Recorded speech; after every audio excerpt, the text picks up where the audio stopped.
always thank God that I found myself in a comedy. It doesn't matter which.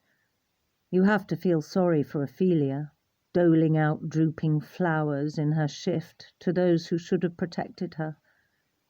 Of course, I too spent my teenage years rattling around in a draughty castle, waiting for my life to begin at last.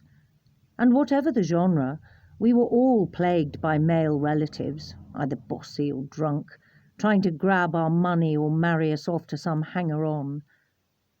At least in a comedy, despite the mysterious absence of mothers, murdered, put aside, or just dead of boredom, there is usually some female company to share those tedious November afternoons that seem to go on forever.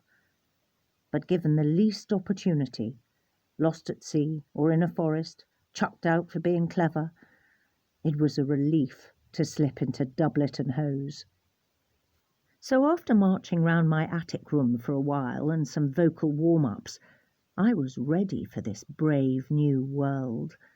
Such fun, being allowed to laugh at dirty jokes, maybe crack some myself. After all, I was an expert with words. So much sharper than the blades the men bore home in triumph from their squabbles. They did look splendid in uniform, though. Those returning heroes, battle-stained, sweaty, raising a toast to victory, all looking for a bride, modest, pretty, and with the right father, of course. In my boy's disguise, I saw how fragile male honour was, and complicated, compared to the simple rule for girls: smile, but keep yourself pure to preserve the family honour, or face public shame. It was fun to go out riding at dawn, astride, of course, not side saddle, and learn new skills with foil and racket. But I discovered that what my hero liked best of all was lounging about on beds of violets, feeding his love with mournful songs, composing lame sonnets to the frigid beauty who had slain him with a single glance.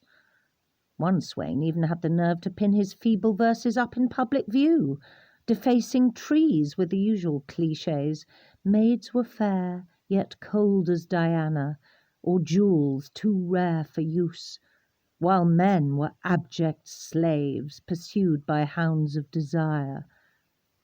They had little respect for women's love, mere appetite. But I knew that men had died from time to time, and worms had eaten them, but not for love. So Will gave me the chance to test their love, and have a holiday too, until it was time to put on my women's weeds again, ready to return to real life. Once Will even gave me the epilogue, and I strode to the front of the stage, looked down at the groundlings, told them to treat their women right, maids and wives alike, and then went back into the tiring house to put on my doublet and hose once more.